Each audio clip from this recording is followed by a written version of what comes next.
You know, in the vast, ancient deserts of the Arabian Peninsula, history wasn't something you just found written in books. Nope, it was literally in your blood. Your lineage, your family tree, that was everything. It was who you were. It was this sacred chain stretching way, way back through time. And that's exactly where our story kicks off. We're tracing an incredible line of descendants, starting all the way back with Ishmael, the son of Abraham, a family line destined to change the world. And this hadith gets right to the very heart of it. The Prophet Muhammad, peace be upon him, is explaining that this lineage wasn't just a series of, happy accidents. Not at all. It was a deliberate, divine selection process. Just think about that. Each and every step, every single generation was carefully chosen, refined, and prepared for that final, most honored person in the entire chain.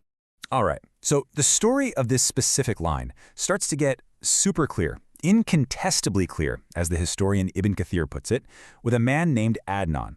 Now, Adnan is a huge deal. He's recognized as the forefather of the Arabs of the Hijaz, which is that western part of Arabia where you find the sacred cities of Mecca and Medina. From him onward, the prophetic lineage it's meticulously preserved and everyone agrees on. And you have to understand, this chain of ancestry wasn't some casual thing they just talk about. No way. This was a noble heritage. It was a source of massive pride, but also a huge responsibility. It was passed down generation to generation through these really key figures, people like Fear, and we'll come back to his descendants because they get a whole new name, and Ka'b, who actually told his people that a prophet was coming one day. I mean, can you imagine? Each of these men was like a guardian, a custodian of this sacred trust. Okay, so remember Fihr? Well, from his lineage, this new tribe emerges, the Quraysh. But here's the thing, their beginnings were really, really humble. Ibn Kathir tells us they were basically scattered all over the place, living in the mountains and hollows around the Valley of Makkah. So they had this noble bloodline for sure, but their destiny? Their role as leaders and guardians? Yeah, that hadn't kicked in yet. And right at the very center of that destiny was this sacred house, the Kaaba. The honor of the Quraysh, their entire identity, will become completely inseparable from their role as its guardians. This was a trust that went all the way back to their ancestor Abraham. But you know how things go with the shifting tides of tribal power? That sacred duty had actually been lost. Another tribe, the Khuzā, had taken control of Mecca. The stage was set for a real game changer. And that man, the person who would change absolutely everything for his people, was Qusay ibn Kilab.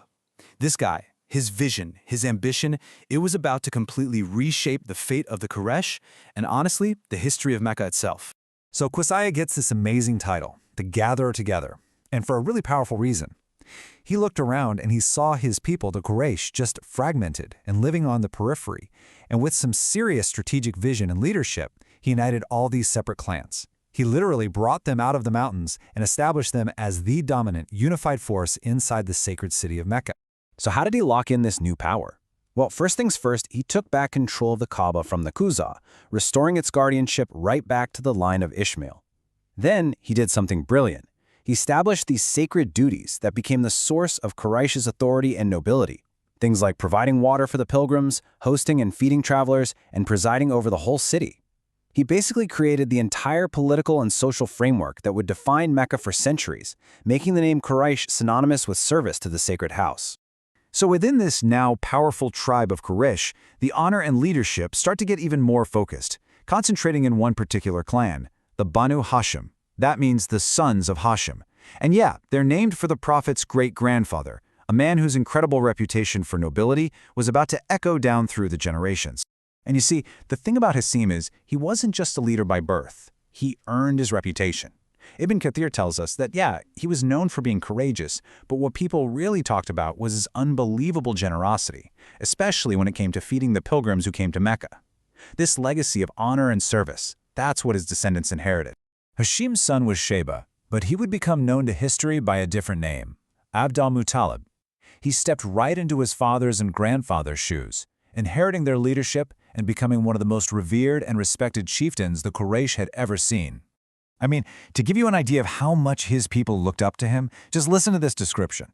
They said he was the one by whose face clouds were sought to bring rain. Wow! In other words, during a drought, they believed his piety and his high station were so great that his very presence could appeal for divine mercy and bring rain. He was the undisputed leader of his time.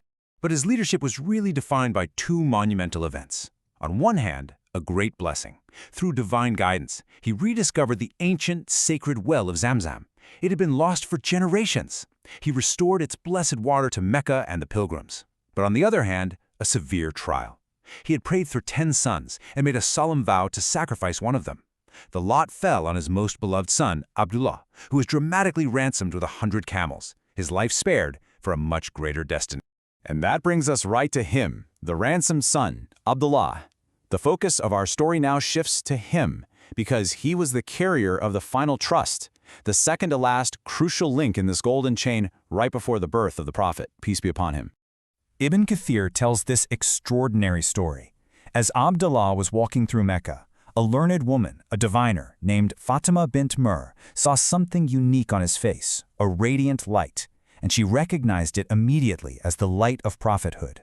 She offered him 100 camels to marry her right then and there, hoping she could be the mother of the promised prophet. But destiny had another path.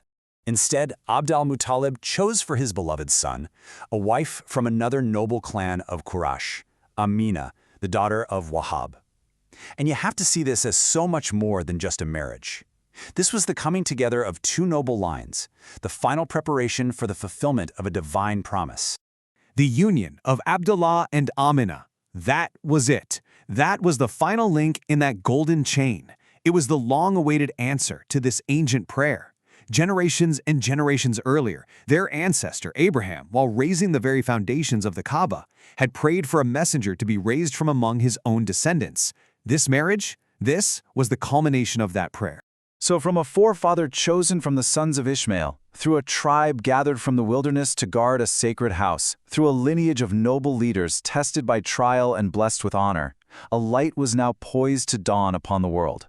The crucial question left hanging in the air of Mecca was, what truths would that light finally reveal?